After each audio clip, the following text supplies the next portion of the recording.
Good evening students. তোমাদের physical সায়েন্সের hit chapter আমরা আলোচনা শুরু করেছিলাম এবং এই সংক্রান্ত যে ভিডিওটাই সেটা পার্ট 1 বলে তোমাদের আপলোড করা আছে, যারা দেখোনি তারা অবশ্যই দেখে নেবে। তো এর আগের দিন যখন আমরা আলোচনা করেছিলাম তখন বলেছিলাম যে কোনো একটা বস্তুকে যদি তাপ দেওয়া হয়, সেই তাপ দিলে কি হয় না, বস্তুটার উষ্ণতাটা বৃদ্ধি পায়, উষ্ণতা বৃদ্ধি পায় এবং এই উষ্ণতা বৃদ্ধিটা আমরা কিন্তু পরিমাপ করতে পারি। তার মানে এই তাপটাকে আমরা বলতে পারি সেটা বলেছিলাম বোধগম্য তাপ। কিন্তু অনেক সময় দেখা যায় যে বস্তুকে তাপ দেওয়া হলো, কিন্তু তাপ দেওয়ার ফলেও বস্তুর উষ্ণতার কোনো পরিবর্তন হচ্ছে না। তাহলে সেই ক্ষেত্রে কি হয় না, সেই ক্ষেত্রে বস্তুর অবস্থার পরিবর্তন হয়, অবস্থার পরিবর্তন হয়। তার মানে আমরা জিনিসটা একটু বুঝে নাও, তাহলে হয়তো বস্তুকে তাপ দিয়ে পরে সরাসরি ওর উষ্ণতা বৃদ্ধি হচ্ছে, যেটা মাপা যাচ্ছে, সেটা হচ্ছে বোধগম্য তাপ। আর একটা হচ্ছে যে যখন বস্তুর উষ্ণতা কোনো বৃদ্ধি হচ্ছে না, শুধু অবস্থার পরিবর্তন হচ্ছে, তখন সেই তাপটাকে আমরা বলবো লীন তাপ। ক্লিয়ার? লীন তাপ। একটা জিনিস মনে রাখবে, যখন বস্তুর উষ্ণতার বৃদ্ধি হয় তখন অবস্থার পরিবর্তন হয় না, আর যখন বস্তুর অবস্থার পরিবর্তন হয় তখন কিন্তু উষ্ণতার বৃদ্ধি হয় না। তাহলে আমরা এর আগে বোধগম্য তাপ সম্বন্ধে কিন্তু ডিটেলস আলোচনা করেছিলাম। আজ যেটা আমরা আলোচনা করব সেটা হচ্ছে এই লীন তাপ সম্বন্ধে। তাহলে লীন তাপকে ইংরেজিতে বলা হয় লেটেন্ট হিট।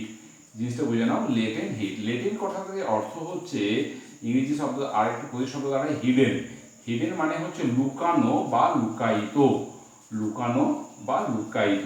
কেন নামকরণ করা হয়? দেখো, নামের মধ্যে কিন্তু ডেফিনেশনসটা লুকিয়ে আছে। কীরকম না, বস্তুটার ক্ষেত্রে আমি তাপ দিলাম, অথচ তার তাপমাত্রার কোনো পরিবর্তন হচ্ছে না। তাহলে বস্তুটাকে যে তাপটা দিলাম, সে তাপটা গেল কোথায়, কোথায় লুকিয়ে গেল না, সেটাই বস্তুটার মধ্যে লুকিয়ে গেল। তাহলে আমরা তো আগের দিন বলেছিলাম যে তাপ হচ্ছে এক প্রকার শক্তি। তাহলে এই যে শক্তিটা বা এই যে তাপটা দেওয়ার পর সেটা কি কাজ করলো না, সেটা অনেক রকমের কাজ করতে পারে। যেমন ধরো কোনো একটা কঠিন পদার্থকে যখন তাপ দিলাম, তখন কি হলো, কঠিন পদার্থের যে একটা নির্দিষ্ট যে জ্যামিতিক আকার রয়েছে বা একটা অণুগুলোর যে একটা নির্দিষ্ট জ্যামিতিক বিন্যাস রয়েছে, সেটাকে ভেঙে একটা তরলে পরিণত করলো। আর জানো, তরলে নির্দিষ্ট কোনো আকার বা আয়তন নেই। তাহলে ওই যে তাপটা, সেটা ওই কঠিন থেকে তরলে পরিবর্তন করতে বা অণুগুলোর জ্যামিতিক বিন্যাসকে ভাঙতে কাজে লাগলো। আবার যদি ধরো তরলকে তাপ দেওয়া হয়, তাহলে তরলটা কিসে পরিণত হয় জানো তোমরা? বাষ্পে পরিণত হয়। বাষ্পগুলো মানে কি, গ্যাস কীরকম, গ্যাসের অণুগুলো চারিদিকে ছড়িয়ে পড়ে এবং গ্যাসের অণুগুলোর মধ্যে কোনো আকর্ষণ বল থাকে না। তাহলে যখন তরলকে তাপ দেওয়া হচ্ছে, অথচ ধরো তরলের উষ্ণতা বৃদ্ধি হচ্ছে না, তরল বাষ্প থেকে পরিণত হচ্ছে, তার মানে সেই ক্ষেত্রে তাপটা কিসে কাজে লাগছে না, সেই তাপটা লাগছে ওই যে তরলে যে অণুগুলোর মধ্যে যে পারস্পরিক আকর্ষণ বল রয়েছে, সেই আকর্ষণ বলটার বিরুদ্ধে সেটা কার্য করে অণুগুলোকে একে অপরের থেকে দূরে সরিয়ে দিচ্ছে। তাহলে এই যে তাপটা, সেই তাপটাকে আমরা বলছি লীন তাপ। তাহলে লীন তাপের যদি আমি ডেফিনিশনসটা করতে যাই, দেখো আমি লীন তাপের ডেফিনিশনসটা এখানে লিখে রেখেছি। এই ডেফিনিশনসটা যদি ভালোভাবে পড়ো, তাহলে যে কোনো লীন তাপের কথাই তুমি বলতে পারবে। কি বলেছি? নির্দিষ্ট চাপে, নির্দিষ্ট চাপে, নির্দিষ্ট উষ্ণতায় একক ভরে কোনো পদার্থের অবস্থার পরিবর্তন করতে যে পরিমাণ তাপ প্রয়োগ বা নিষ্কাশন করতে হয়, তাকে ওই উষ্ণতায় ওই পদার্থের ওই অবস্থার পরিবর্তনের আপেক্ষিক লীন তাপ বলে। তাহলে লীন তাপটা কাজে লাগছে কি না, পদার্থটির অবস্থার পরিবর্তন করতে।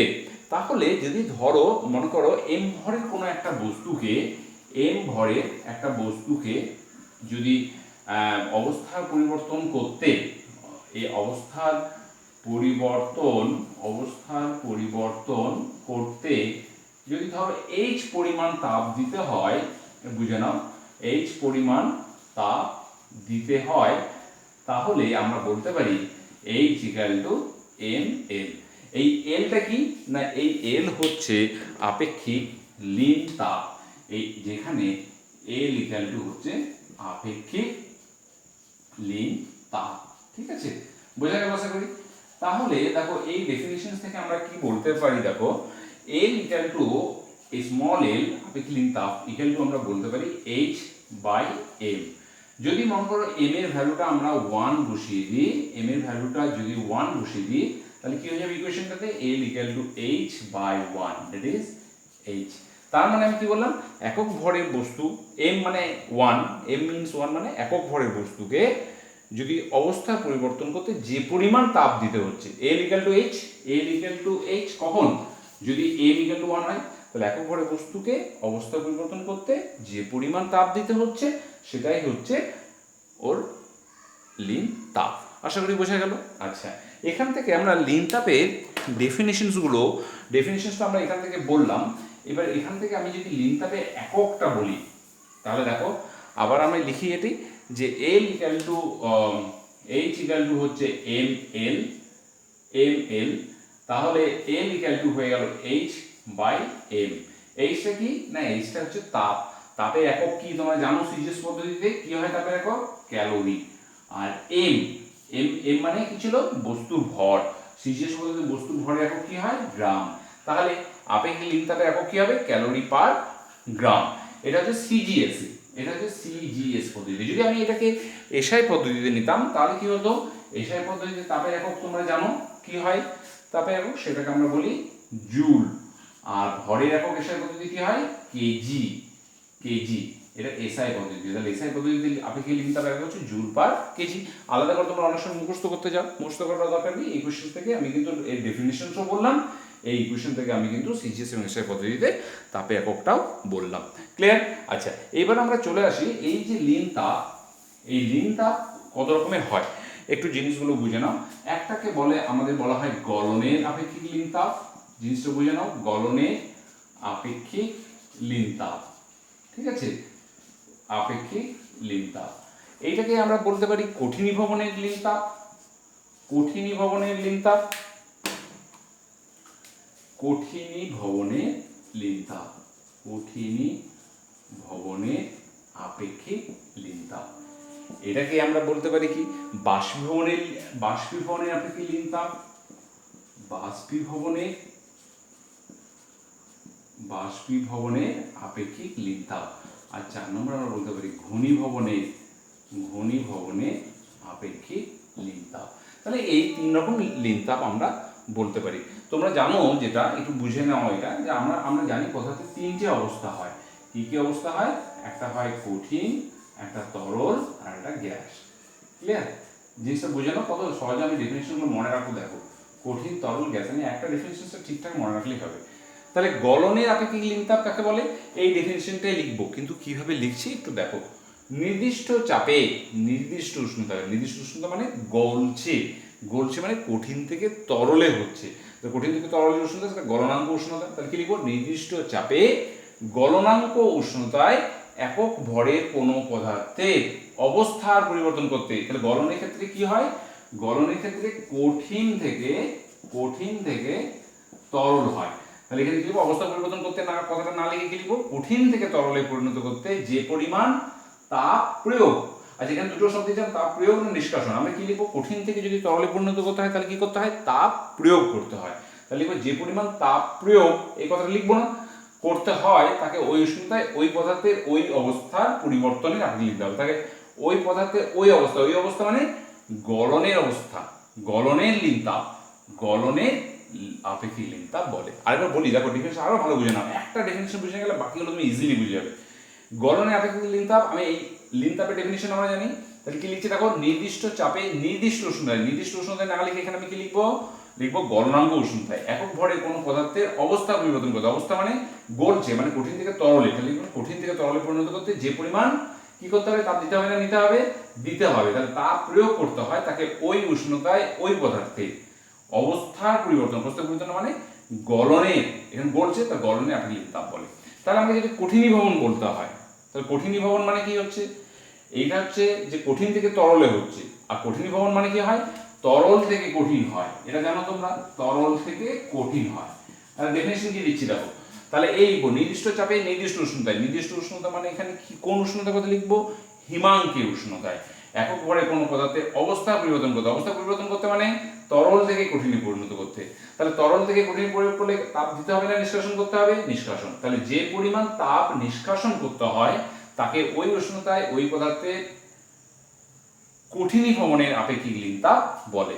ঠিক আছে, এবার আমি যখন তার মানে দেখো গলনের আপেক্ষিক লিন তাপের যে এককটা সেটা মনে রাখো, সেটা হয় 80 ক্যালোরি, 80 ক্যালোরি পার গ্রাম। এটা আমরা সিজিএস পদ্ধতি মনে রাখবে এই দুটোর ক্ষেত্রে। তাপ দিতে হবে, তার মানে কঠিন থেকে 1 গ্রাম যদি বরফকে 0 ডিগ্রি সেন্টিগ্রেড উষ্ণতায় 1 গ্রাম বরফকে যদি 0 ডিগ্রি সেন্টিগ্রেড উষ্ণতায় জলে পরিণত করতে হয় তাহলে 80 ক্যালোরি তাপ দিতে হবে। আর এইটাকে যদি আমি যদি এসআই পদ্ধতিতে বলি তাহলে আমরা সেটাকে কি বলবো, 3.6 into 10 to the power 5 joule per kg. Clear? আশা করি তোমার বুঝতে পেরেছো। তাহলে এইটা হয়ে যাবে গলনের আপেক্ষিক লিন তাপ বা কঠিন নির্গমনের আপেক্ষিক লিন তাপ। তাহলে গলনের ক্ষেত্রে এই পরিমাণ তাপ দিতে হবে কঠিন থেকে তরলে পরিণত করতে, বা এসআই পদ্ধতিতে এত তাপ দিতে হবে, আর কঠিন নির্গমনের লিন তাপ এত পরিমাণ তাপ সিজিএস পদ্ধতিতে নিষ্কাশন করতে হবে বা এসআই পদ্ধতিতে নিষ্কাশন করতে হবে। জিনিসটা বুঝে নিলে। আচ্ছা, এবার বাষ্পীভবনের লিন তাপ এবং ঘনীভবনের লিন তাপটা একটু আমি বলি। বাষ্পীভবন মানে বাষ্পীভবন কিসে কিসে হয়, কোথা থেকে হয় না, বাষ্পীভবন হয় তরল থেকে বাষ্পে, তরল থেকে বাষ্পে। তার মানে ডেফিনিশন কি হবে দেখো, বাষ্পীভবন লিন তাপ বলছি নির্দিষ্ট চাপে নির্দিষ্ট উষ্ণতায়, নির্দিষ্ট উষ্ণতায় মানে আমি কি লিখবো এখানে, স্ফুটনাঙ্ক উষ্ণতায় একক ভরে কোনো পদার্থের অবস্থা পরিবর্তন করতে। কিভাবে অবস্থা পরিবর্তন করছি না, তরল থেকে বাষ্পে। তাহলে অবস্থা পরিবর্তন করতে কথাটা না লিখে লিখবো তরল থেকে বাষ্পে পরিবর্তন করতে যে পরিমাণ কি হবে তাপ দিতে হবে না নিষ্কাশন করতে হবে। তরল থেকে যদি বাষ্পে মানে ফোটাতে হয়, তরলকে ফুটিয়ে যদি বাষ্প তাহলে কি করতে হয়, তাপ দিতে হয়। তাহলে তাপ প্রয়োগ করা হয় তাকে ওই উষ্ণতায় ওই পদার্থের ওই বাষ্পীভবনের আপেক্ষিক লিন তাপ বলে। অবস্থা পরিবর্তনের বাষ্পীভবনের আপেক্ষিক লিন তাপ বলে। ক্লিয়ার? ঘনীভবনের ক্ষেত্রে কি হবে, ঠিক তার উল্টো, মানে বাষ্প থেকে সেখানে তরল হয়ে যাবে, বাষ্প থেকে তরল হয়ে যাবে।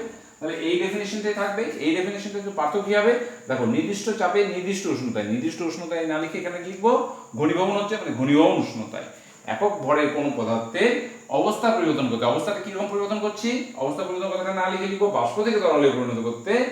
বাষ্প থেকে যদি তরলে পরিণত করতে হয় তাহলে তাপ দিতে হবে না নিষ্কাশন করতে হবে, নিষ্কাশন। তাহলে যে পরিমাণ তাপ নিষ্কাশন করতে হয় তাকে ওই উষ্ণতায় ওই পদার্থের বাষ্পীভবনের আপেক্ষিক লিন তাপ বলে। তাহলে যে যে পয়েন্টগুলো আমি এই জিনিসটা দিয়ে তোমাকে একটাই বোঝাতে চেষ্টা করলাম যে আমি যদি একটা শুধু লিন তাপের ডেফিনিশনসটা মনে রাখি, এই ডেফিনিশনসগুলো তোমার কিন্তু অটোমেটিকলি হয়ে যাবে।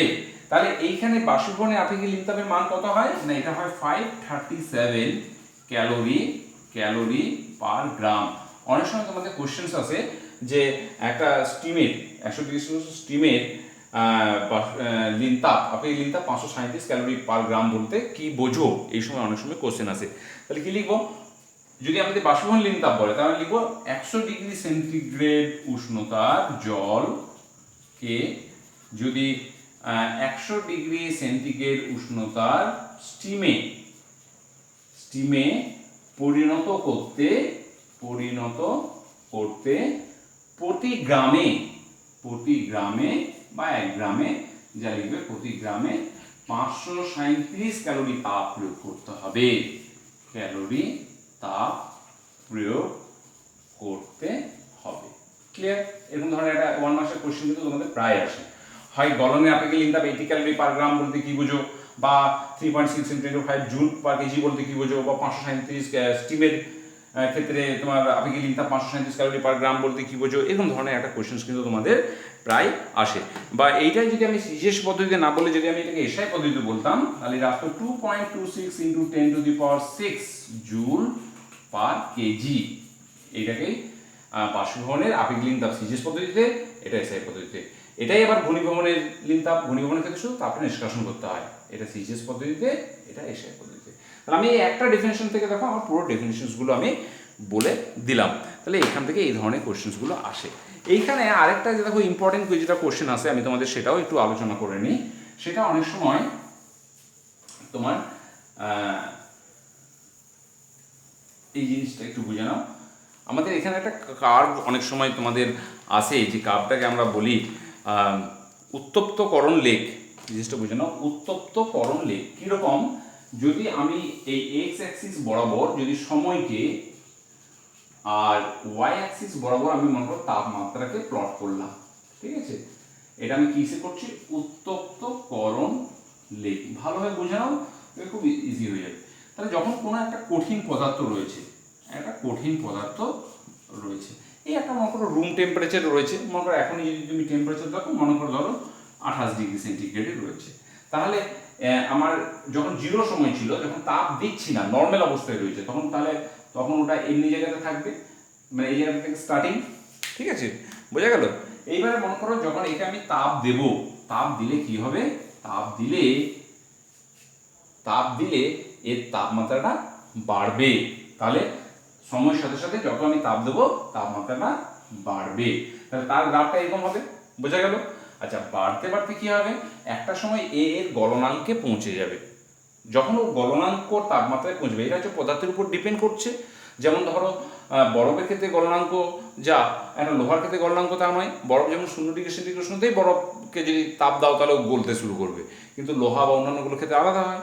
তাহলে যখন ও গলনাঙ্কে রিচ করে যাবে তখন কিন্তু ওর উষ্ণতার কোনো পরিবর্তন হবে না, কেন আমি বলেছিলাম যে যখন অবস্থার পরিবর্তন হবে, মানে এতদূর অব্দি কঠিন ছিল, এখান থেকে তাপমাত্রা বেড়ে মনে করো এটা এ পয়েন্ট বি পয়েন্টে গেল, তারপর তুমি তাপ দিচ্ছ, তখন কি হবে, তাপটা কিন্তু এই উষ্ণতা বৃদ্ধি না করে ওর অবস্থার পরিবর্তন করবে, মানে গলবে, মানে এখানে সলিড অ্যান্ড লিকুইড দুটোই থাকবে। তারপরেও যদি তুমি ওকে তাপ দাও, মানে পুরোটা যখন এখানে লিকুইডে তরলে পরিণত হয়ে গেল, তারপরেও যদি সময়ের সাথে সাথে তাপ দিতে থাকো তখন তরলটার তাপমাত্রা বাড়বে, তাহলে তখন গ্রাফের নেচারটা আবার এরকম হয়ে যাবে, বোঝা গেল। আচ্ছা, এই ক্ষেত্রে যেমন এই যে এটা প্যারালাল, সময়ের সাথে সাথে প্যারালাল রয়েছে, তার মানে কি সময় বাড়ছে কিন্তু তাপমাত্রা এখানে বাড়ছে না, এখানে আবার তরলের তাপমাত্রা বাড়বে, এখানে কিন্তু পুরোটাই তরল রয়েছে, ক্লিয়ার। আচ্ছা, এইবারে তরলের তাপমাত্রা বাড়তে বাড়তে ওর যখন স্ফুটনাঙ্কে এসে পৌঁছাবে তখন কি হবে, তরলটা আর তাপমাত্রা বাড়বে না, তখন ও অবস্থার পরিবর্তন হবে, তখন গ্রাফটা আবার এরকম হয়ে যাবে, এবং এই গ্রাফটা হয়ে হয়ে যখন ওটা পুরোপুরি বাষ্পে পরিণত হয়ে যাবে, তারপরেও যদি তুমি তাপ দাও তখন আবার তাপমাত্রাটা এরকমভাবে বাড়বে। তাহলে এটা A B C D E F এরকমভাবে একটা আমরা গ্রাফ করতে পারি, এটা বলি আমরা উত্তপ্তকরণ লেখ। এই জায়গাটাতে বস্তুটা থাকছে টোটালটাই কঠিন থাকছে, এই জায়গাটাতে কঠিন এবং লিকুইড থাকছে তরল, এই জায়গাটাতে তরল থাকছে, এই জায়গাটাতে তরল ও বাষ্প থাকছে, আর এখানে পুরোটাই আবার বাষ্প থাকছে।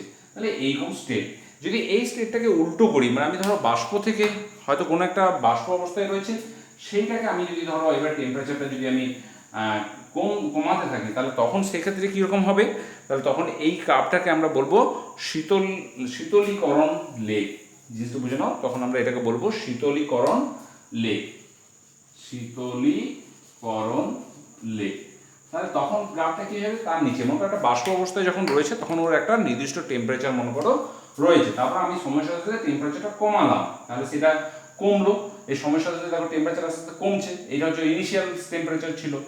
আচ্ছা, তারপরে কি হবে, তারপরে সেটা কমে বাষ্প থেকে তরলে পরিণত হবে, তারপরে যখন পুরোপুরি তরলে পরিণত হয়ে গেল তারপরেও যদি আমি টেম্পারেচার কমাই তখন টেম্পারেচারটা আবার কমবে, ঠিক, কমতে কমতে সেটা কিন্তু ওই কঠিন মানে জমতে বা যখন শুরু করবে, তরল থেকে যখন আবার কঠিন হতে শুরু করবে তখন আবার এইখানে কিন্তু উষ্ণতার কোনো পরিবর্তন হবে না, এবং তারপরেও যদি আমি টেম্পারেচার কমাতে থাকি তাহলে কঠিনের টেম্পারেচারটা এইভাবে কমবে। তাহলে এটা হচ্ছে শীতলীকরণের লেখ। তাহলে আমি পয়েন্টগুলোকে যদি বলি, এটা এ, এটা হচ্ছে বি, এটা হচ্ছে সি, এটা হচ্ছে ডি, এটা হচ্ছে ই, এটা হচ্ছে এফ। তাহলে এই অবস্থাটা তো বাষ্প থাকছে, এই অবস্থাতে বাষ্প এবং তরল থাকছে, এই অবস্থাতে তরল থাকছে সিডি অংশটাতে, ডিই অংশটাতে তরল এবং কঠিন থাকছে, এবং ইএফটাতে কঠিন থাকছে কিন্তু টেম্পারেচারটা ধীরে ধীরে কমছে, তাহলে এটাকে বলা হচ্ছে শীতলীকরণ লেখ। তাহলে এই দুটো লেখও অনেক সময় তোমাদের দেয়, একটা ছোট অনেক সময় নিউমেরিক্যাল দিয়ে দেয়, যেমন ধরো একটু নিউমেরিক্যালটা আমি দেখিয়ে দিই, বলছে 100°C উষ্ণতায় 10 গ্রাম জলকে স্টিমে পরিণত করতে কত তাপ লাগবে। 100°C উষ্ণতার 10 গ্রাম জলকে আমি কিসে পরিণত করব, স্টিমে পরিণত করতে কত লাগবে, ঠিক আছে, কত তাপ লাগবে দেখে নাও একটু। তাহলে কি হচ্ছে, জল থেকে স্টিমে যাচ্ছে, তার মানে অবস্থার পরিবর্তন হচ্ছে, অবস্থার পরিবর্তন হতে গেলে সেই তাপটাকে কি বলি আমরা, লিন তাপ। লিন তাপের ফর্মুলা কি না, H=ml, এই পরিমাণ তাপ লাগছে। তো জলের ভর দেখো দেওয়া আছে কত, 10 গ্রাম।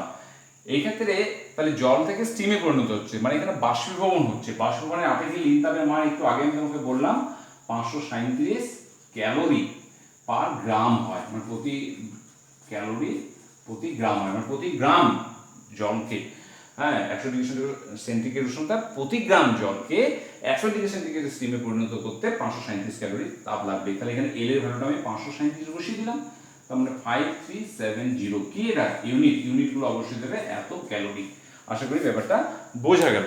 তাহলে আমি একবার জিনিসটাকে একটু সামারি যদি করে নিই, তাহলে একটু এটা মন দাও। লিন তাপটা কখন লাগে আমাদের এই সময়, অনেক সময় এরকম ধরনের নিউমেরিক্যালস তোমাদের দেওয়া থাকে। মনে করো ধরো 0 ডিগ্রি সেন্টিগ্রেড উষ্ণতার বরফ, 0 ডিগ্রি সেন্টিগ্রেড উষ্ণতার বরফ, ঠিক আছে। এই যদি টেম্পারেচার করো তাহলে আসবে ওটা কত, টেম্পারেচার যদি ইনক্রিজ করো 0 ডিগ্রি সেন্টিগ্রেড উষ্ণতার জল, এরপরে যদি টেম্পারেচারটা করতে থাকো তাহলে এটা 100 ডিগ্রি সেন্টিগ্রেড উষ্ণতার জল। 100 ডিগ্রি সেন্টিগ্রেড উষ্ণতার জলকে যদি আবার টেম্পারেচার দাও তাহলে কি হবে, 100 ডিগ্রি সেন্টিগ্রেড উষ্ণতার বাষ্প। ক্লিয়ার? এইভাবে হয়। তাহলে এইগুলো তো আমরা সবগুলো ক্ষেত্রে তাপ দিতে হচ্ছে। এখানে দেখো 0 ডিগ্রি সেন্টিগ্রেড উষ্ণতা বরফ, 0 ডিগ্রি সেন্টিগ্রেড জল, মানে অবস্থার পরিবর্তন হচ্ছে, দুটো টেম্পারেচার একই রয়েছে। তাহলে এখানে ফর্মুলা হবে H = ml, লিন তাপের ব্যাপারটা যেহেতু চলে আসছে। এইখানে দেখো 0 ডিগ্রি সেন্টিগ্রেড উষ্ণতার জল, আবার 100 ডিগ্রি সেন্টিগ্রেড উষ্ণতার জল, তাহলে কিন্তু দুটোই জল। তাহলে পার্থক্য কি না, পার্থক্য হচ্ছে কিন্তু এখানে উষ্ণতা পরিবর্তন হচ্ছে, মানে বোধগম্য তাপ। তাহলে এখানে সেখানে ফর্মুলা হয়ে যাবে H = mst, যেটা আমরা আগের দিন আলোচনা করেছিলাম।